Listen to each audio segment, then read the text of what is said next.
Tingkatkan tekad, kuatkan hati. Negeri ini memanggilmu kawan. Belajar, bergerak, berbagi untuk negeri. Guru penggerak, majukan pendidikan. Guru penggerak menghamba pada murid. Kreatif, rancang pembelajaran. Hargai potensi, tingkatkan prestasi. Lahirkan profil pelajar Pancasila. Belajar, bergerak, berbagi untuk negeri. Kita menjalin kolaborasi. Belajar, bergerak, berbagi untuk negeri. Demi bakti pada Ibu Pertiwi.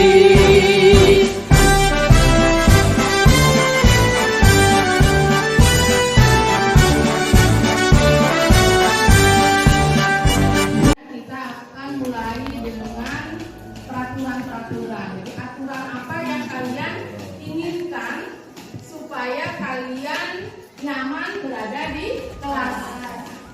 Jelas supaya kalian rindu kelas ini.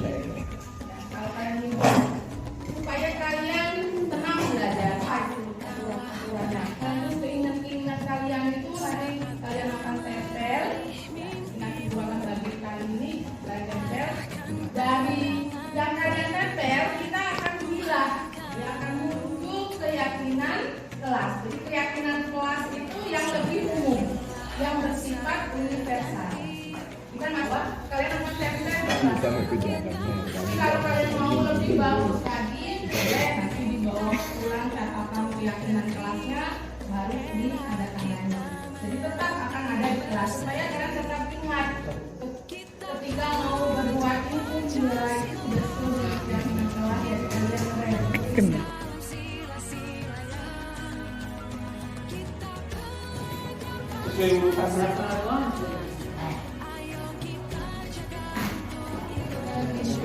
Terus nanti maju ditutup.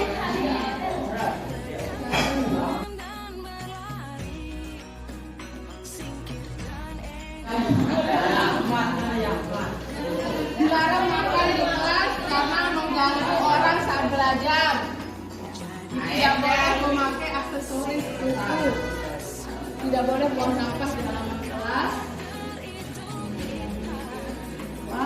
Tidak boleh terlambat pada saat komisaris. Tidak boleh bermain bola ataupun sejenisnya. Tidak. Keyakinan ini kesepakatan yang kalian buat karena kalian menyadari mengapa kesepakatan itu dibuat. Kalau kita langgar, apa yang akan kita dari kesadaran? Keyakinan dari kesadaran biasanya akan lebih mengena daripada aturan yang nanti hukuman. Dan keyakinan kelas itu karena berasal dari kesadaran kalian akan melaksanakannya dengan sukarela. Jadi itu harapannya supaya itu muncul dari dalam, dari intuisi, makanya hubungan meditasi intuisi. Dan kita akan bilang ya, ini sudah membaca ada yang baru ditangkap di sini ada tiga keyakinan. Kalian baru untuk tiga keyakinan kelas yang kalian inginkan. Oke, sekarang kita lihat. Kita sudah dapat satu keyakinan kelas dari sekian yang kalian tulis dan terwakili kebajikan universal Tunaikan paling utama ya, karena rasa dihargai itu adalah kebutuhan dasar kita sebagai manusia. Kalau ada, kalau itu sudah tidak ada di mana? Bagus, saya sudah berpikir sekali belajar untuk kalian munculkan. Kita lihat lagi apa ini? Tidak boleh membuang sampah di kelas. Kira-kira masuk ke kebiasaan kelas akan terlihat kotor. Nanti apa yang dia kebagikan secara umum?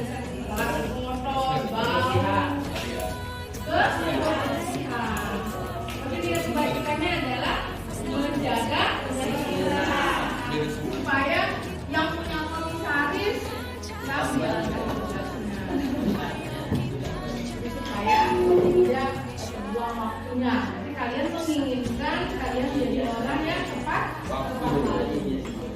Dan juga nanti dikembangkan tepat waktu menunaikan tugas, tepat waktu menjalankan ibadah, itu kan universal, umum. Jadi yang ketiga, datang tepat waktu.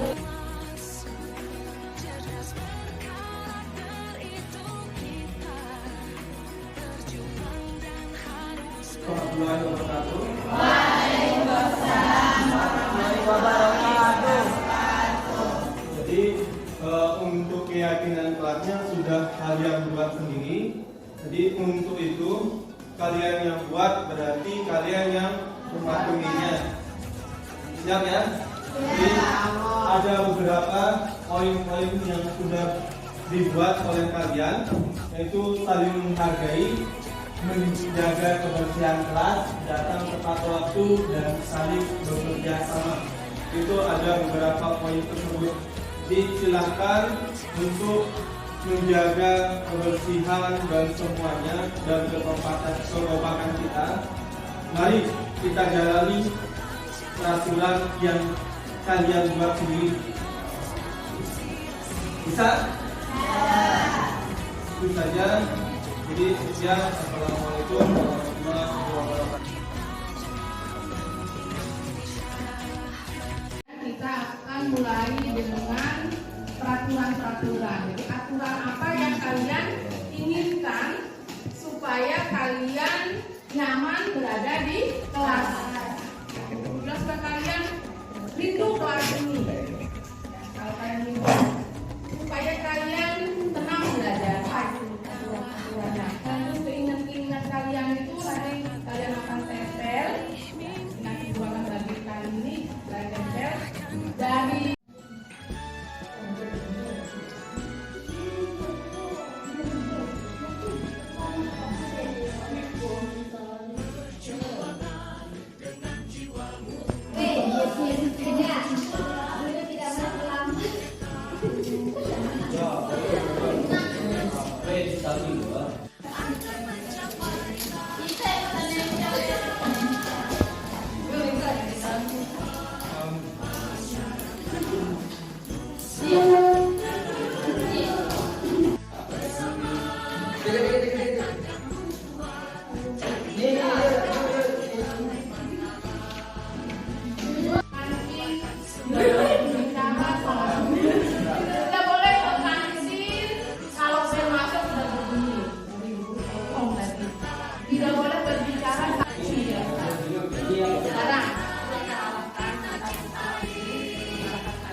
kita harus saling menghargai.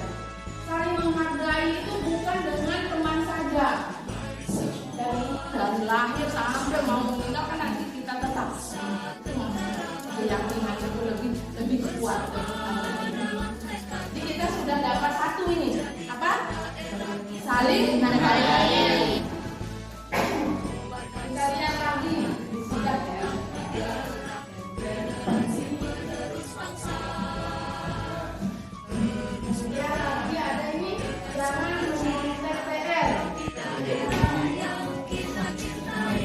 Semua guru itu peduli. Pak, disiplin 19.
Assalamualaikum warahmatullahi wabarakatuh. Perkenalkan, nama saya Lalu Firjawan Wahyu Mulia dari kelas 11 IPA 2. Dengan adanya keyakinan kelas yang telah dibuat ini, membuat kelas kami yang semula agak ribut mulai berkurang, karena jikalau kelas kami ribut ada yang saling mengingatkan, dan untuk menertibkan kelas kami itu sangat membantu keyakinan kelas tersebut. Sekian, Assalamualaikum warahmatullahi wabarakatuh. Assalamualaikum warahmatullahi wabarakatuh. Perkenalkan, nama saya Harsha dari kelas 2. Salah satu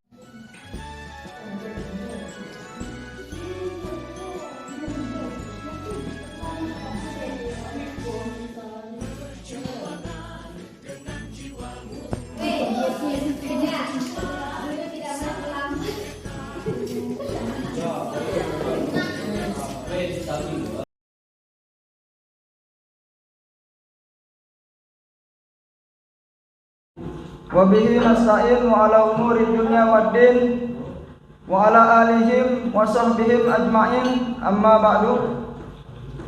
Pertama-tama marilah kita panjatkan puji syukur kita kehadirat Allah Subhanahu wa taala yang telah memberikan kita sehingga pada kesempatan hari ini kita masih diberikan kesehatan oleh Allah Subhanahu wa taala.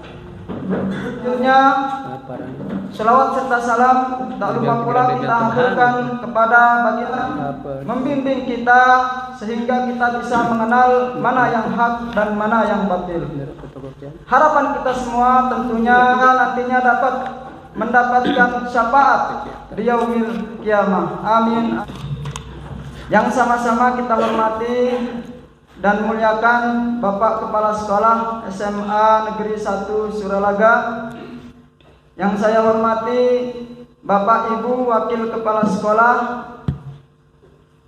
dan juga yang saya hormati Bapak Ibu Guru yang berbahagia. Pada kesempatan hari ini ada dua agenda yang akan kita laksanakan. Yang pertama rapat dinas, yang kedua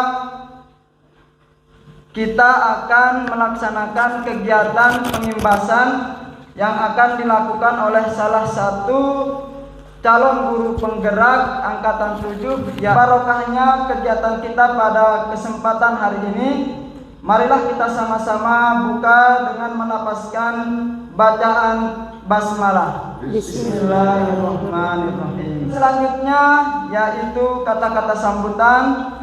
Dalam hal ini akan disampaikan oleh Bapak Kepala Sekolah. Kepada Bapak Kepala Sekolah kami persilahkan. Bismillahirrahmanirrahim. Assalamualaikum warahmatullahi wabarakatuh. Waalaikumsalam warahmatullahi wabarakatuh. Alhamdulillahirabbil alamin.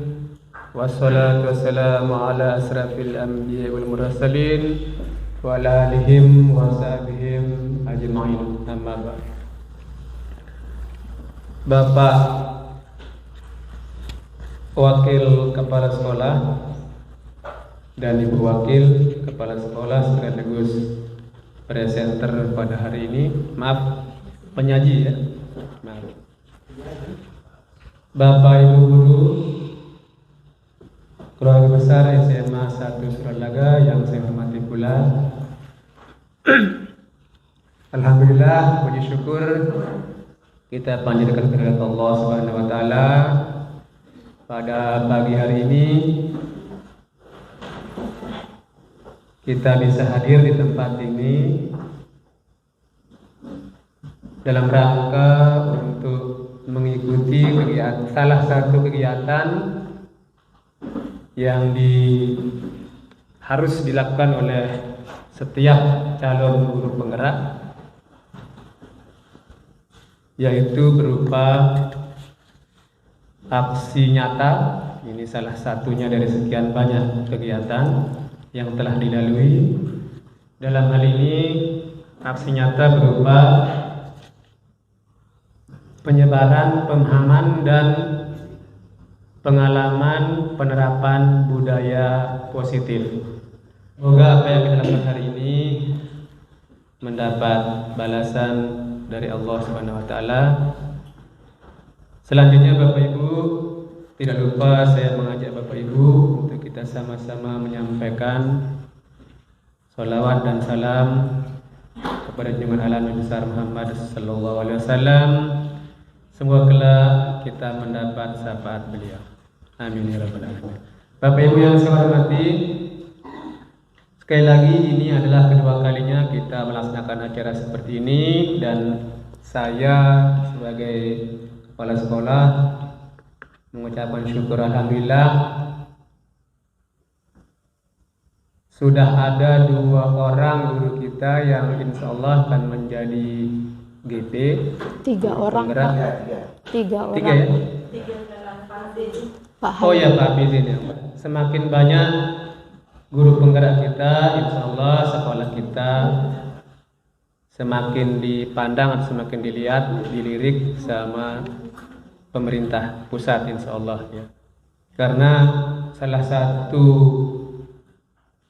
kendala kita untuk menerapkan kurikulum merdeka adalah kurangnya guru penggerak kita. Mudah-mudahan angkatan-angkatan berikutnya atau tahun-tahun berikutnya akan disusul oleh Bapak Ibu guru yang lain. Secara finansial mungkin belum ada pengaruhnya ya, atau belum ada efeknya kepada baik guru penggerak tersebut maupun sekolah ya. Tetapi nilai plusnya untuk sekolah dan untuk guru tersebut sangat-sangat banyak ya. Harapan saya kepada Bapak Ibu khususnya yang belum berusia 50 tahun untuk silahkan selalu mendaftar berapa kali pun silahkan, jangan putus asa, baik yang PNS, ASN maupun yang non PNS.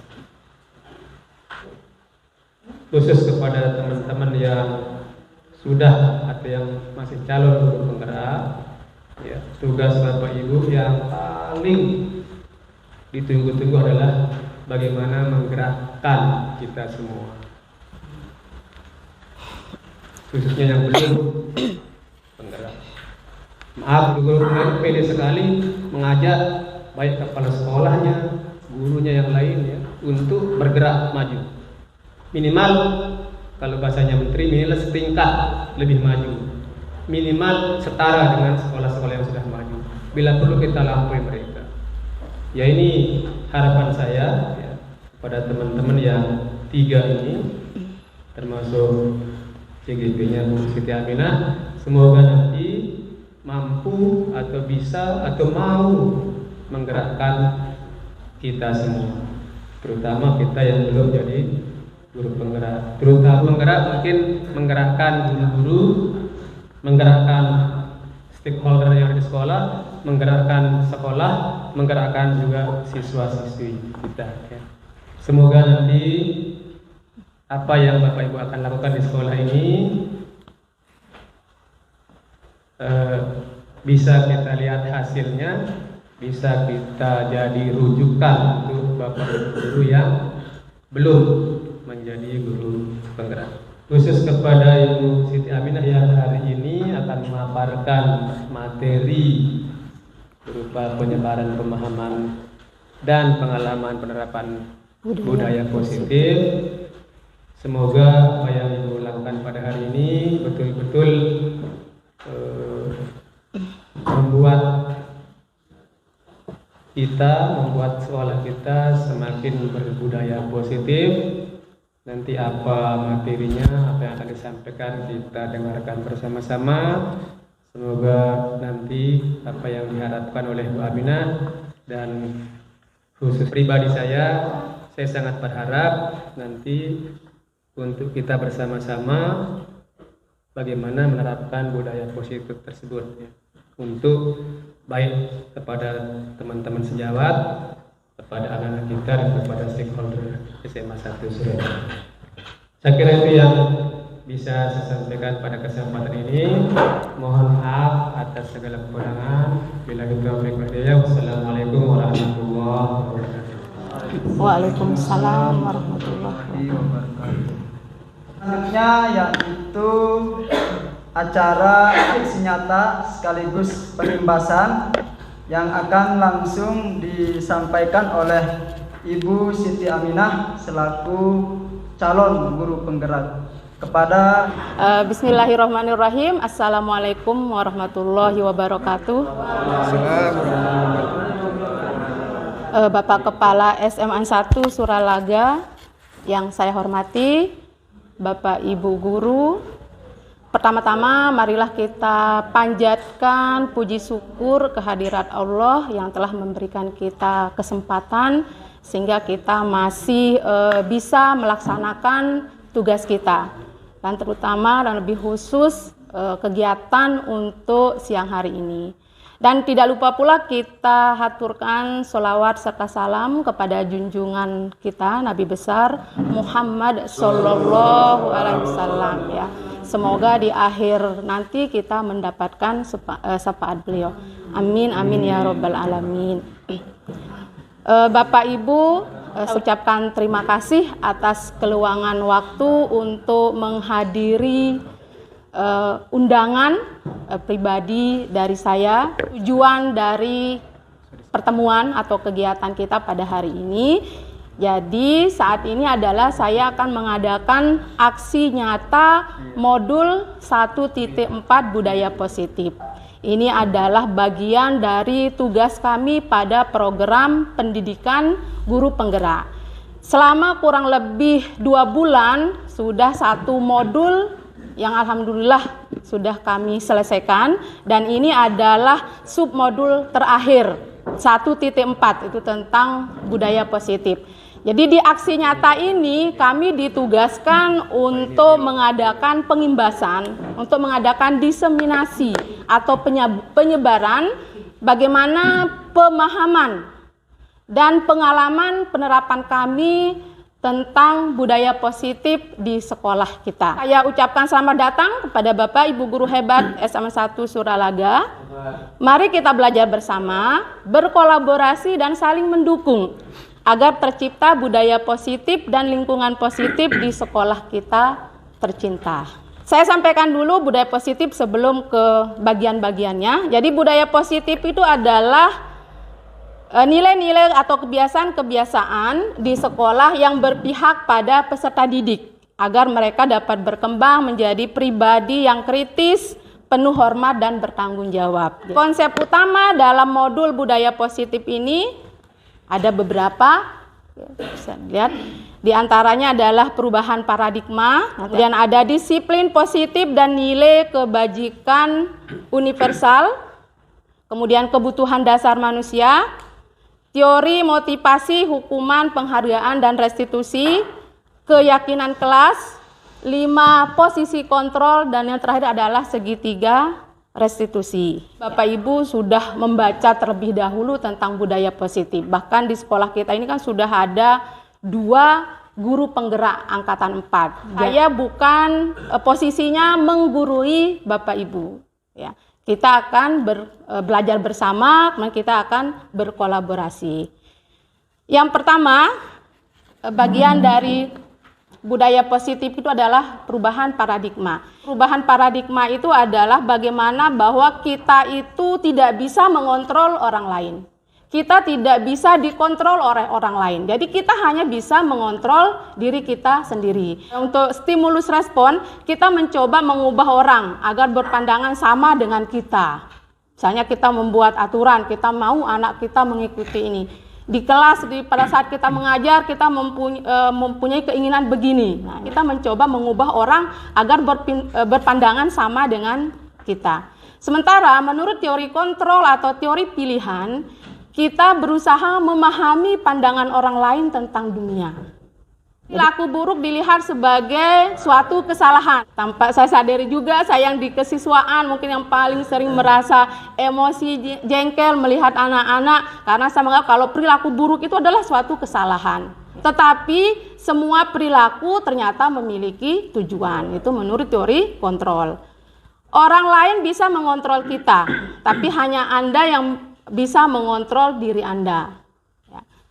Saya bisa mengontrol orang lain, itu kalau di stimulus respon, Anda tidak bisa mengontrol orang lain. Ya. Paksaan ada pada saat bujukan gagal. Ya, ketika misalnya kita mau A, ternyata kita gagal, kita berusaha membujuk bagaimana supaya keinginan A kita itu bisa terlaksana. Sedangkan di teori kontrol, kolaborasi dan konsensus menciptakan pilihan-pilihan baru.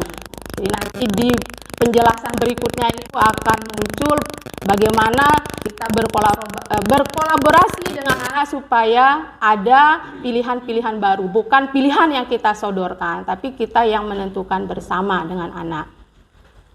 Berikutnya, model berpikir menang kalah. Jadi seolah-olah kalau apa yang kita minta dilakukan oleh anak, kita sudah merasa menang, tapi mereka merasa kalah. Tapi kalau di teori kontrol, model berpikir kita adalah menang-menang. Jadi anak menang, kita menang, anak senang, kita juga senang. Ke disiplin positif. Ketika Bapak Ibu mendengar kata disiplin, sering kita sebut, kamu harus disiplin, kita harus disiplin. Apa kira-kira yang terlintas, yang tergambar di pemikiran Bapak Ibu ketika mendengar kata disiplin?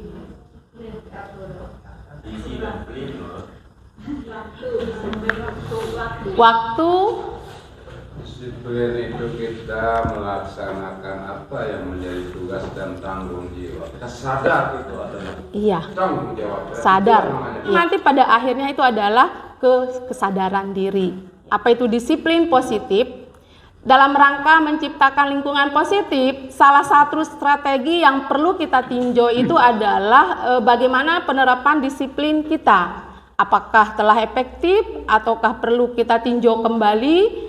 Kemudian apa sesungguhnya arti dari disiplin itu sendiri dan apa kaitannya dengan nilai-nilai kebajikan. Saya sudah coba mengeluarkan pertanyaan pemantik tadi. Jadi yang muncul ada waktu, ada kesadaran. Mana kata disiplin itu dimaknai menjadi sesuatu yang dilakukan seseorang pada orang lain untuk mendapatkan kepatuhan. Kita cenderung menghubungkan kata disiplin itu dengan ketidaknyamanan. Karena ada hukuman, bukan dengan apa yang kita hargai atau pencapaian sesuatu tujuan mulia.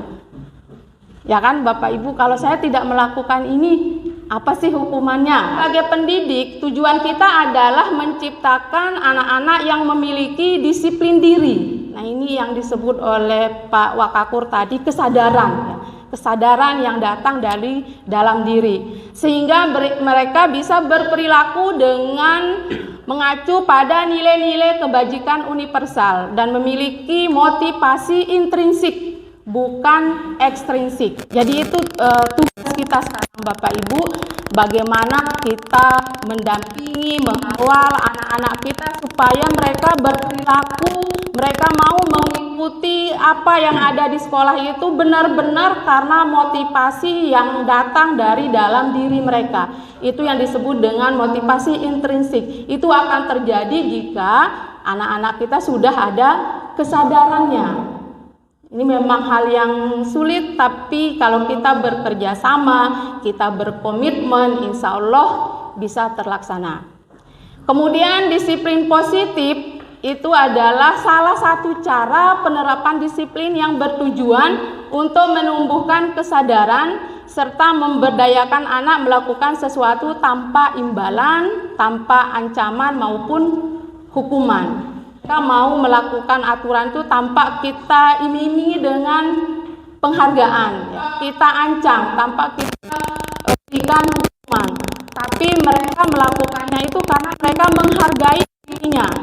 Disiplin positif ini mungkin supaya kita punya konsep yang sama, itu adalah kita mampu menumbuhkan kesadaran anak-anak supaya mereka berperilaku berdasarkan motivasi yang datang dari dalam dirinya. Oke.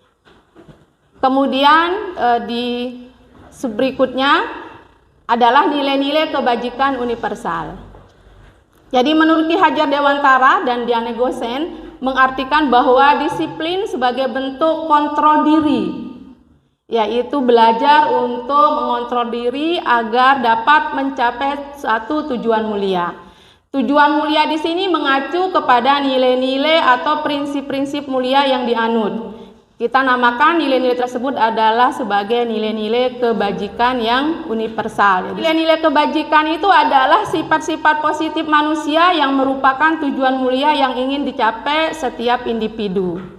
Kurikulum Merdeka yang sekarang, jadi nilai-nilai kebajikan yang ingin dicapai oleh setiap anak Indonesia kita dengar dengan istilah profil pelajar Pancasila yang ada 6 ya. Ada 6 bagian-bagiannya seperti yang saya tampilkan di slide saya.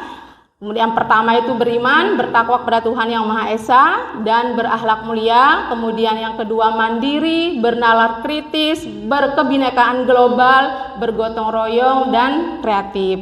Di sekolah kita karena belum sebagai sekolah penggerak, kita masih pada yang pertama Merdeka Belajar, sehingga kita hanya mengimplementasikannya pada proyek profil pelajar Pancasila.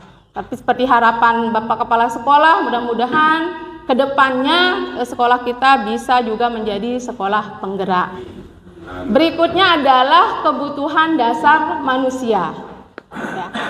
Ternyata setiap perilaku anak-anak kita itu dilakukan untuk memenuhi kebutuhan dasar manusia. Ada 5 kebutuhan dasar manusia ya, yang dijelaskan di modul yang kami baca. Jadi yang pertama itu adalah kebutuhan untuk bertahan hidup. Nah, ini berkaitan dengan kebutuhan fisik ya. Kebutuhan untuk makan, kemudian misalnya tempat tinggal. Yang kedua adalah kebutuhan cinta dan kasih sayang. Kalau kita kaitkan dengan anak-anak kita, misalkan anak-anak kita kadang-kadang mereka caper ya, cari perhatian, ya, mengganggu temannya misalnya. Itu pada dasarnya mereka haus dengan kebutuhan cinta dan kasih sayang. Yang ketiga, kebutuhan kebebasan. Kalau saya pribadi mengartikan kebutuhan kebebasan ketika dihubungkan dengan dunia pendidikan atau dunia sekolah ini, kita memberikan kebebasan anak-anak kita untuk berpendapat, kebebasan mereka untuk memilih jurusan. Jadi bukan berkreasi seperti itu. Yang keempat adalah kebebasan kesenangan atau bahasa Pak Kepala ini PAN ya.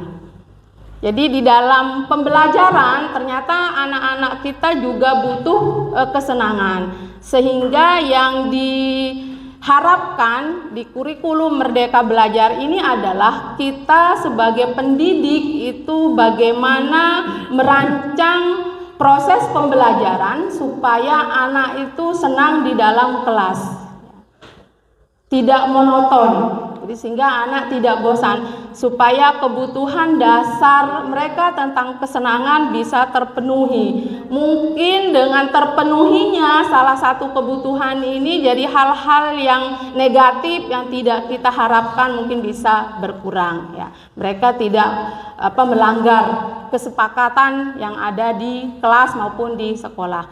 Dan yang terakhir adalah kekuasaan atau power ya.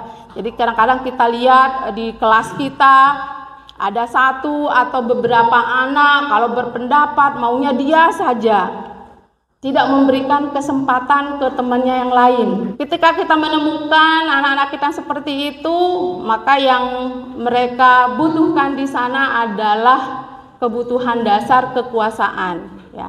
Ingin diakui prestasinya, ingin diakui kemampuannya. Berikutnya adalah motivasi perilaku manusia.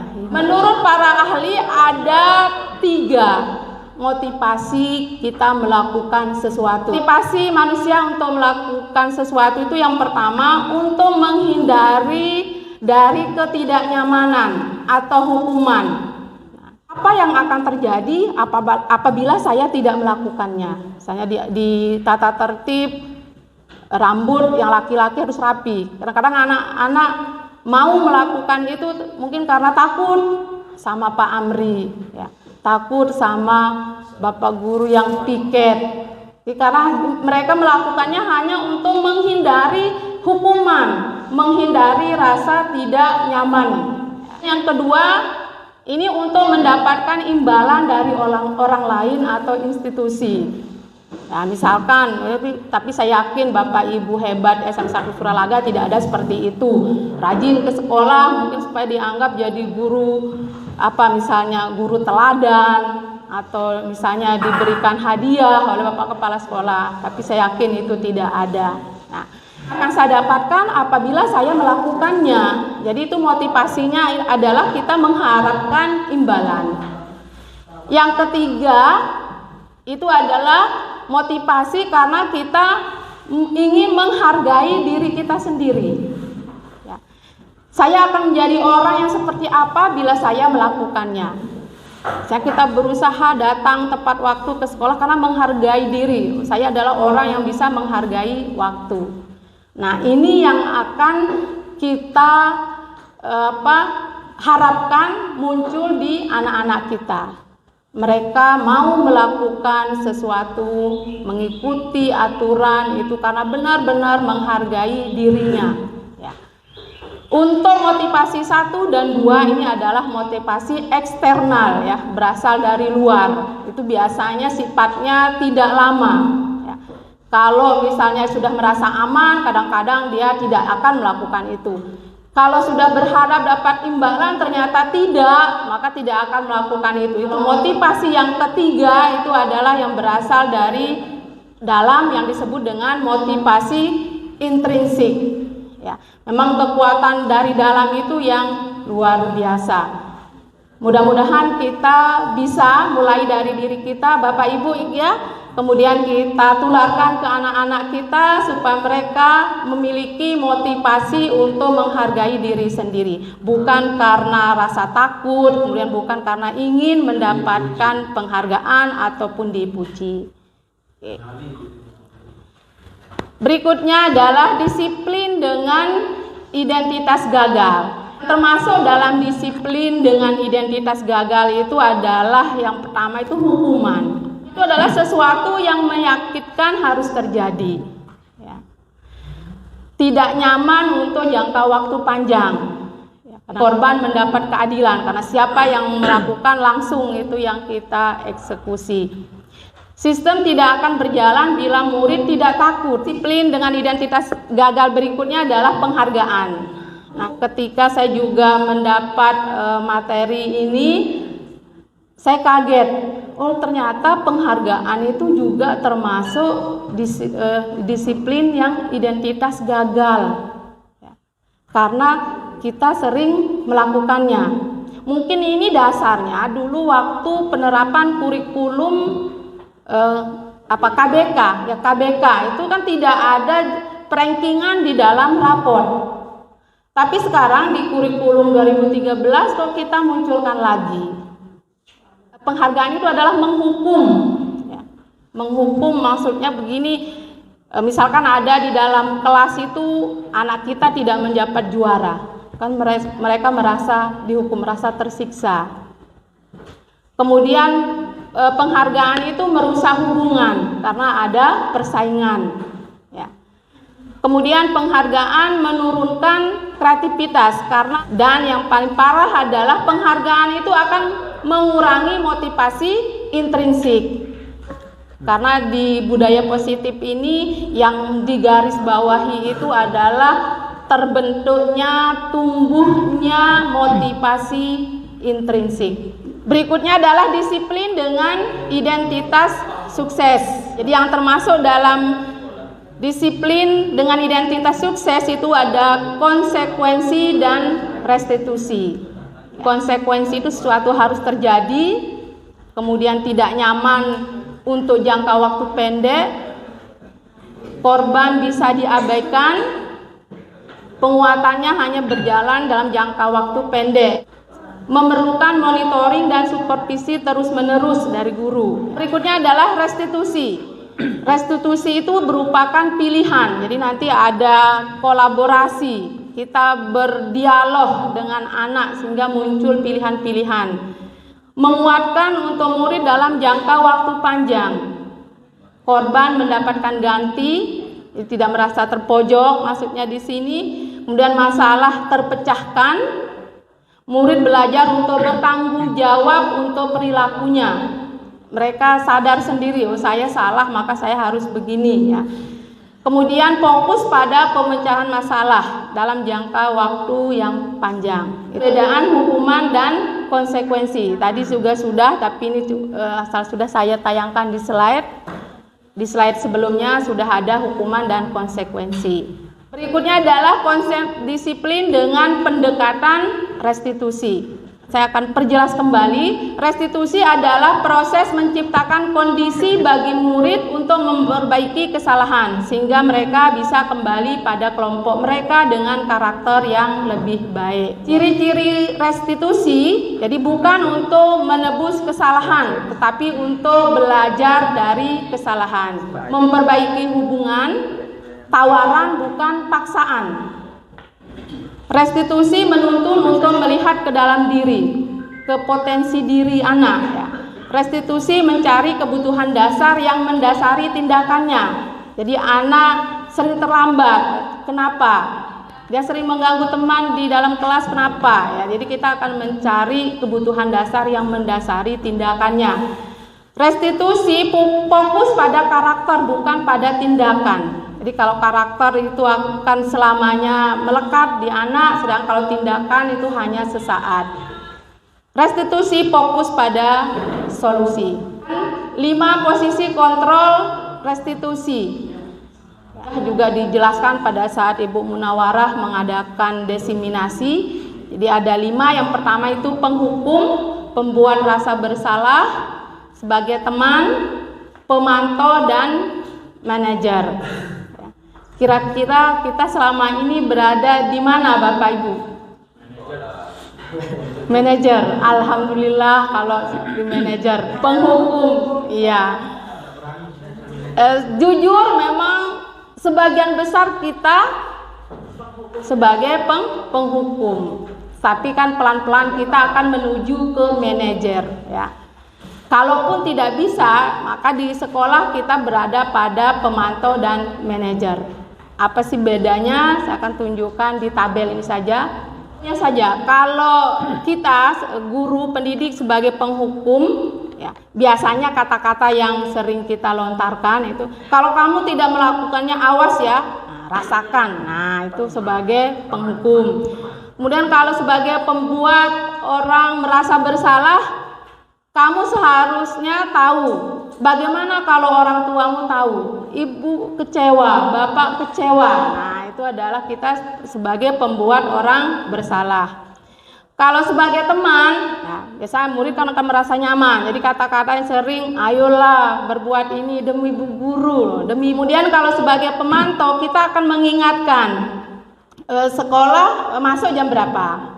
Jam 7. Ya. Sekarang kamu datang jam berapa? Misalnya Pak kasus anak terlambat. Nah, itu adalah sebagai pemantau. Jadi kalau terlambat apa konsekuensinya? Jadi kita mengingatkan kalau ada aturan, ada konsekuensi. Itu kalau di sebagai pemantau. Sedangkan sebagai manajer, nah yang paling tinggi ini kita berdialog ya dengan anak-anak.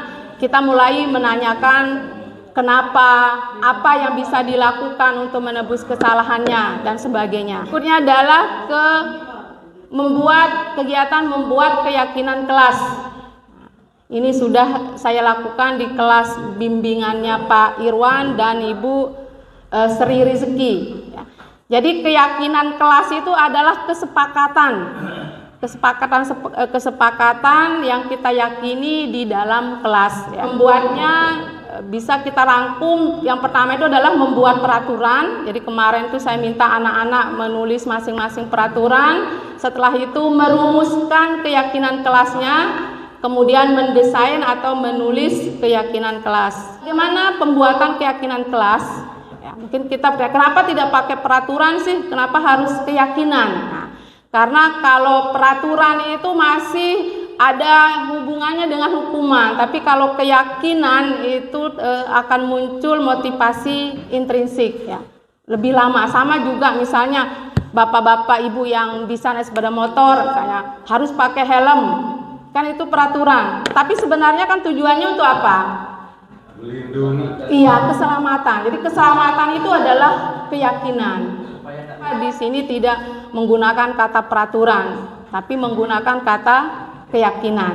Jadi keyakinan kelas itu sifatnya lebih abstrak dari peraturan, berupa pernyataan universal, dibuat dalam bentuk kata positif, sedikit saja biar mudah diingat. Jadi dari 2 kelas yang saya coba dampingi kemarin itu ada 4 keyakinan kelasnya. Kemudian sesuai dengan kondisi kelas. Jadi tidak bisa kelas 1 akan sama dengan kelas lain bunyi keyakinan kelasnya. Itu kemudian semua warga kelas terlibat dalam pembuatan keyakinan kelas. Jadi mohon maaf Bapak Ibu, ini juga harus saya tampilkan karena ini adalah pengalaman penerapan budaya positif yang sudah saya lakukan. Kita akan mulai dengan peraturan-peraturan. Jadi aturan apa yang kalian inginkan supaya kalian nyaman berada di kelas itu. Jadi kalau kalian mau lebih bagus lagi,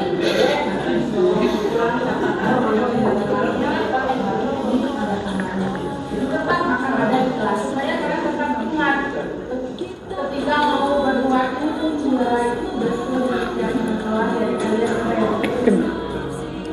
Bisa nggak ya?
Jadi video ini saya tampilkan supaya Bapak Ibu wali kelas yang lain juga nanti akan membuat keyakinan kelas dengan siswa binaannya.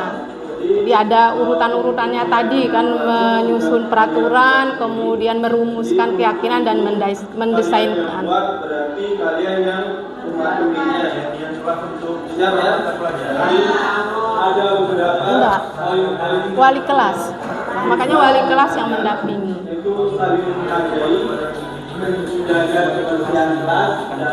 Jadi karena kebetulan saya tidak jadi wali kelas, makanya saya mengambil kelasnya Pak Irwan dan Bu Sri Rizki.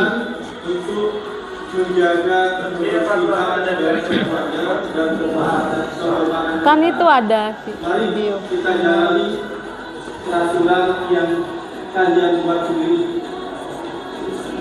Warahmatullahi wabarakatuh. Perkenalkan, nama saya Agenda Wardani dan saya Nadia Oktasia Ramadhani. Kami dari kelas 10 MIPA 1. Setelah adanya keyakinan kelas ini, kelas kami lebih teratur dan adanya kerjasama tertulis. Dan setelah dibuatnya keyakinan kelas ini, kelas kami telah bisa menghargai dan tidak ribut saat pembelajaran juga. Sekian dari kami. Wassalamualaikum warahmatullahi wabarakatuh. Ini saya tampilkan sebentar saja, ini di kelasnya Ibu Sri, ya, Bu Sri Rizki ya. Yang pertama menuliskan peraturan-peraturan. Ini masih menuliskan peraturan. Kami membimbing untuk merumuskan keyakinan. Nah, masih merumuskan.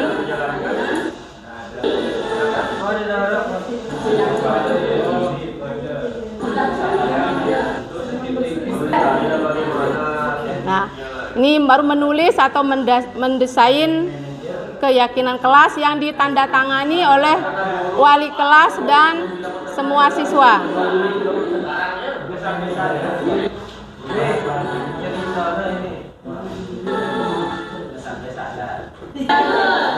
pengarahan wali kelas.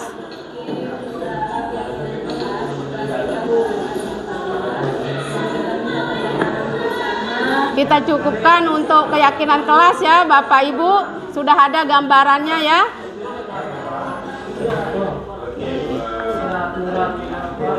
Dan yang terakhir ini adalah segitiga restitusi.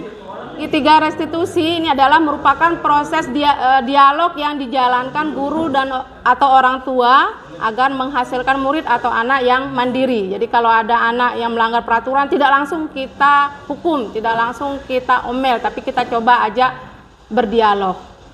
Mereka sendiri yang akan menemukan solusinya. Langkah-langkah segitiga restitusi itu ada 3, itu menstabilkan identitas, membuat murid yang merasa gagal karena berbuat salah menjadi positif terhadap dirinya.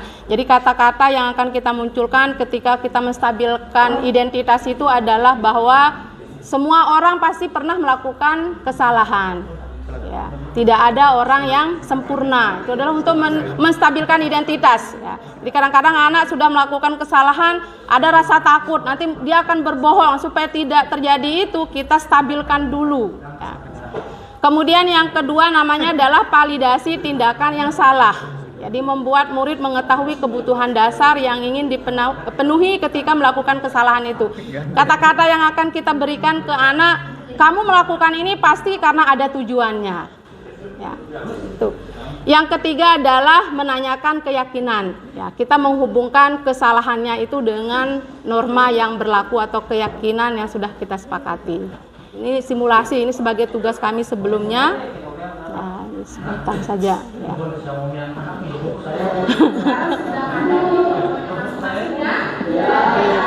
Saya skip aja yang latar belakangnya.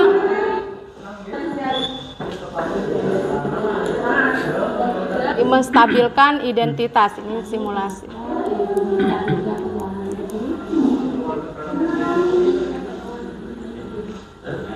Menurut Hilda, bermain saat pelajar itu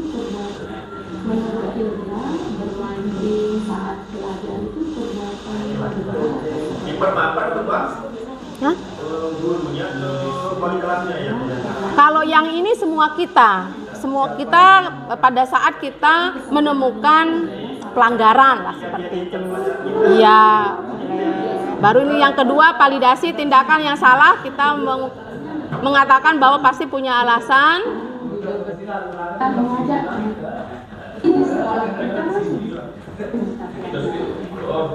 Nah, dan langkah ketiga tadi menanyakan keyakinan kelas. Apa ini skenarionya si Hilda bermain game.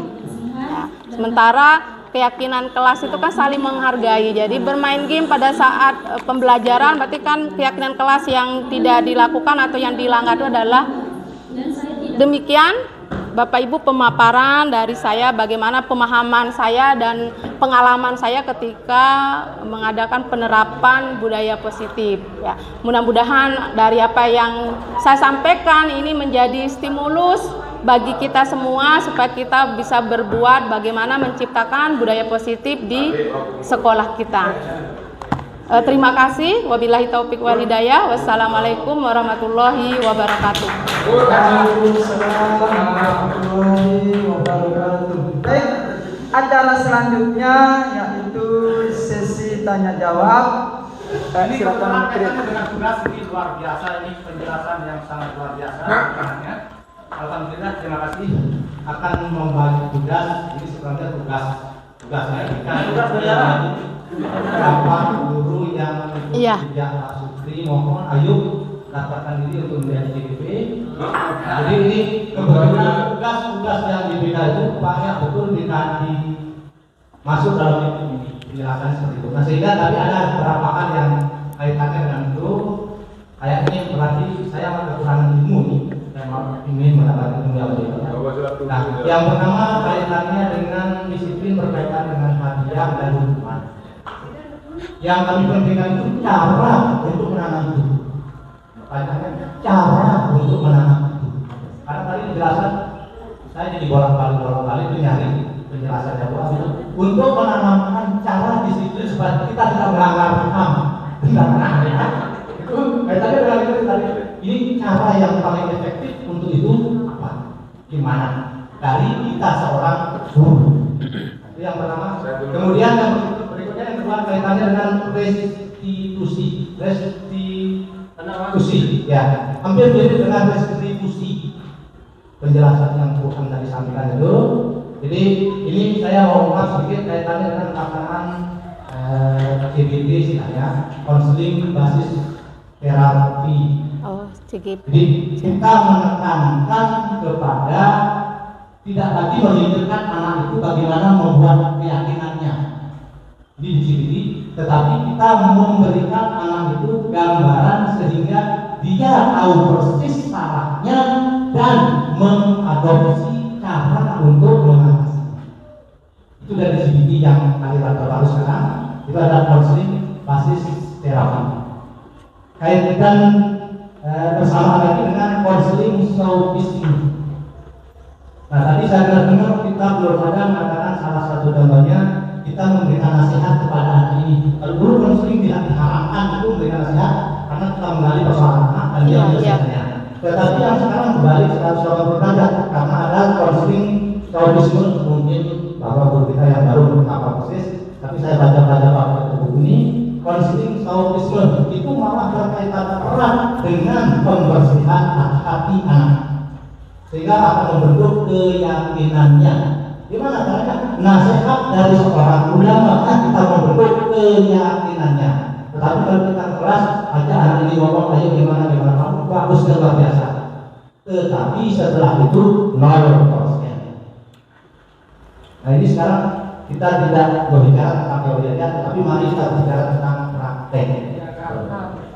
Nah, prakteknya itu yang diharapkan sekarang kita berpraktek supaya lepas. Dan yang terakhir, Waalaikumsalam warahmatullahi wabarakatuh. Bagaimana Bu? Apakah langsung dijawab atau? Iya. Oke, baik. Mungkin Ibu pemateri akan memberikan jawaban langsung terkait apa yang ditanyakan oleh penanya seperti tadi ya, sebagai penanya. Terima kasih atas pertanyaan yang sudah disampaikan oleh senior kami, Mami lalu Muhammad Sukri ya. Untuk yang pertama, Mami bercerita atau mengurutkan dari apa yang saya sampaikan tentang disiplin yang termasuk dalam identitas gagal ya. Salah satunya adalah pemberian hadiah atau penghargaan ya, dan hukuman. Kalau hukuman mungkin kita sepakat iya ya, karena nanti seperti penjelasan misalnya anak akan dendam, kemudian dia akan terpaksa. Tapi di penghargaan, kok bisa ya penghargaan padahal kan kita semua anak mengharapkan itu senang.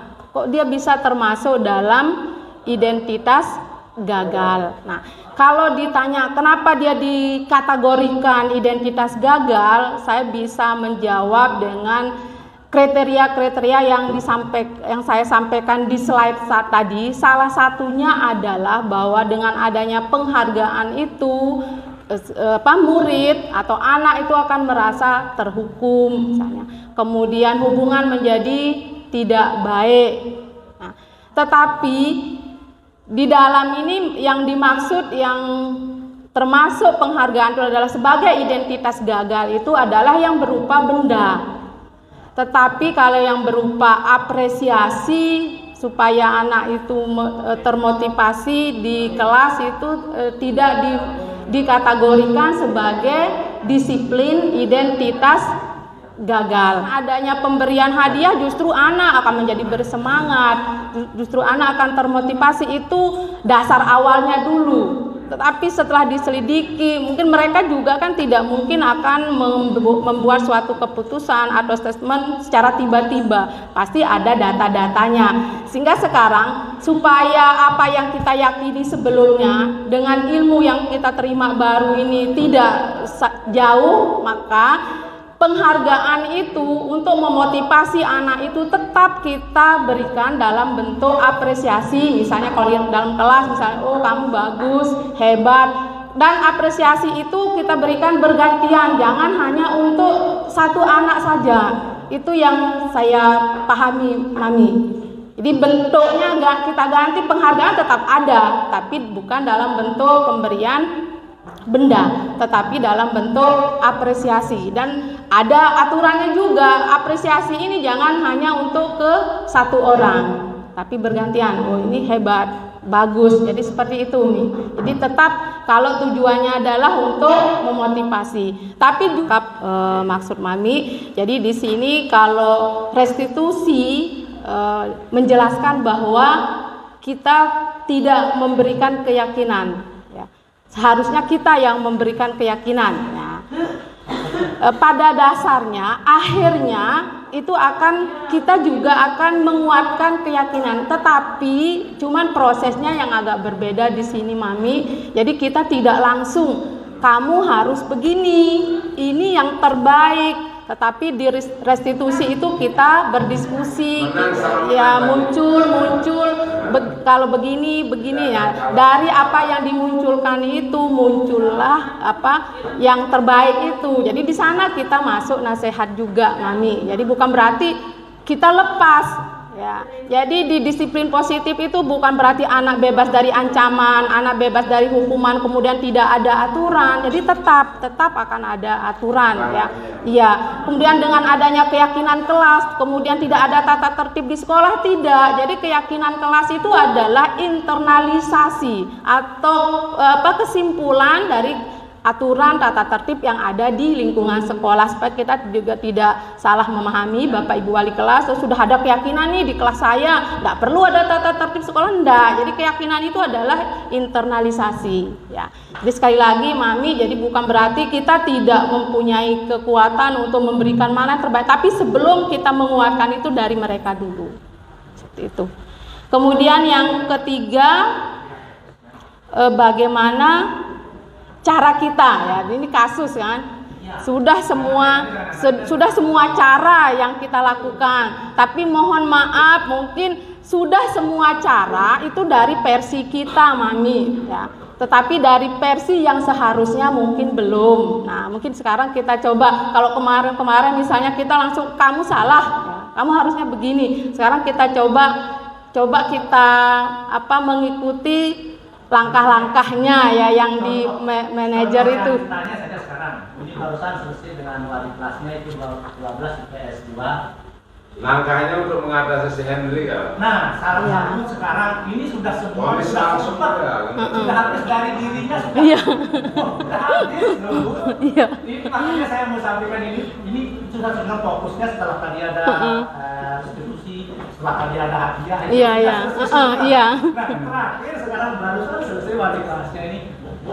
Nah, sekarang cara yang paling kira-kira untuk memberikan mereka keyakinan atau apa? Ini pertanyaan tantangan, ya, menjadi bahan renungan.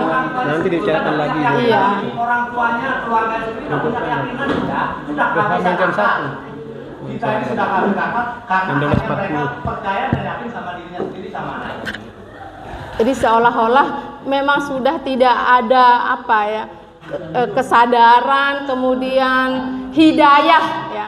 Semua langkah sudah dipanggil, diberikan ini kita coba, tapi tetap. Nah, kalau misalkan pertanyaan ke kasustik langsung ke orang, ya mungkin saya juga pribadi tidak berani menjawab harus diapakan, karena di dalam materi yang kami terima hanya dijelaskan langkah-langkah seperti ini. Belum ada penjelasan ketika menemukan anak yang sudah kita proses seperti ini tapi tidak bisa. Nah, mau diapakan itu belum. Tapi ini kan model teori, artinya berjalan mulus. Sudah kita stabilkan identitasnya, kita validasi kesalahannya, kita tanyakan keyakinannya, dia bisa kembali kelompoknya kembali. Ada tambahan jawaban dari Pak Wakakur. Terima kasih Pak Wakakur. Sebenarnya kita hanya memiliki batas waktu yang sudah sangat. Iya. Toleransinya sudah. Toleransi waktu sudah terhadap anak kita yang satu. Kita belum melakukan pemberian kepercayaan diri terhadap anak tersebut. Seandainya kita mempunyai waktu, anak misalnya kalau masih kelas 10, berikan dia semacam kepercayaan, tetapi jangan sepihak satu guru Iya, dan lain tidak. benar-benar itu yang Jika kita secara bergotong royong untuk mengalami hal-hal seperti itu, semua memberikan dia contoh. Dia mau main bola, berikan saja bola sesuai dengan keinginannya. Dia mau main-main, biarkan saja dia main-main sambil kita melakukan suatu pendekatan. Lalu raga-raga mengklaim bahwa anak IPS itu adalah sisa nakal, maka dia nakal. Karena kita mendoakan sudah memberikan identitas label, pelabelan. Iya. Jadi angkat derajat mereka, insya Allah akan mengalahkan IPA. Kan gitu. Itu sih tampaknya. Kita ini sudah awal. Sudah mulai. Tinggal satu ya pertanyaannya. Oke, terima kasih Bu CGP yang terhormat Bapak Kepala Sekolah CGP yang berbahagia atas karena waktu apa yang sudah disajikan. Mudah-mudahan ini aksi nyatanya berhasil. Apa yang disampaikan dari slide pertama sampai slide akhir sangat bagus, cukup bagus karena ini program para ahli. Iya. Tetapi satu atau dua kalimat yang mungkin bisa saya petik dari apa yang disampaikan, memang tadi disampaikan termasuk program CGP ini adalah penganut teori Darwin. Apa katanya Darwin? Ada sama saya. Di dalam buku evolusi. Spesies. Iya. Teori Darwin. Di sini manusia saya lihat kebutuhan untuk bertahan hidup. Dalam bahasa Darwin, struggle survival. Itu katanya. Iya. Nah, memang iya. Jadi kaitannya dengan itu tentang budaya positif kita menerapkan disiplin dan seterusnya, ada ganjaran bagi saya. Ini yang saya cari ilmunya sampai sekarang, sampai saya mau mendekati umur 60 tahun. Apa ada teori untuk ilmu tentang mempercepat penyadaran? Yang saya cari sampai saya umur. Kenapa? Kenapa kok guru bisa datang terlambat? Kenapa kok guru bisa enak-enak walaupun ada aturan pemerintah tentang esensi? Itu mengarah kepada kebutuhan manusia, cenderung manusia ingin bebas untuk membela diri. Bebas, kebebasan. Gimana? Kapan akan berhasil program pemerintah kalau gurunya saja masih tetap berprinsip seperti itu? Tidak ada jaminan. Makanya tadi saya jawab apa itu disiplin. Disiplin adalah ada rasa kepercayaan, ada rasa tanggung jawab, dan sadar bahwa kita adalah memiliki tanggung jawab bersama. Itu bagaimana langkah-langkah saudara CGP untuk menerapkan, mempercepat kesadaran baik peserta didik maupun peserta pendidik maupun kepada warga sekolah tentang disiplin. Terima kasih. Jadi sekaligus Ibu calon kita untuk memberikan atau menjawab pertanyaan apa yang disampaikan oleh Bapak senior. Ya. Luar biasa pertanyaannya. Bagaimana langkah-langkah saya atau kami sebagai CGP untuk mempercepat kesadaran? Ya. Seperti yang sudah saya jelaskan dan saya yakini, ya, kesadaran itu ada dari diri sendiri. Iya, berasal dari diri kita. Sekarang bagaimana kita akan menguasai orang? Kalau kita akan mempercepat berarti kan kita harus menguasai. Sementara itu kan tidak bisa menguasai, mengontrol orang, tidak ada.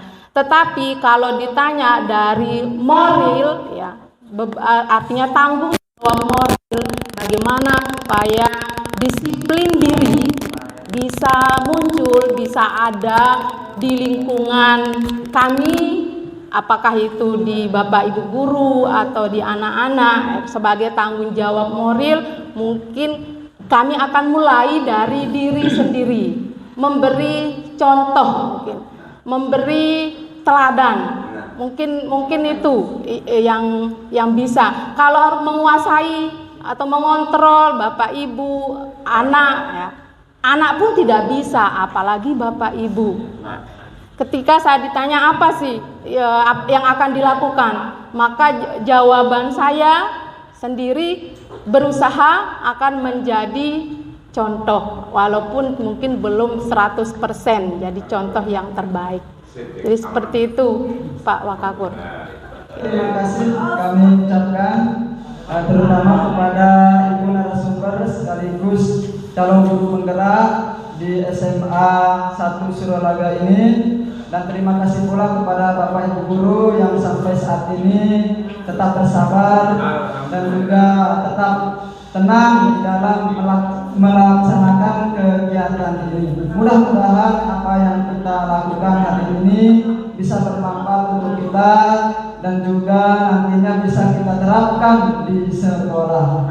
Sekali lagi saya selaku moderator mengucapkan terima kasih sebanyak-banyaknya. Sekian dan terima kasih. Wassalamualaikum warahmatullahi wabarakatuh. Kegiatan ini resmi ditutup. Waalaikumsalam warahmatullahi wabarakatuh.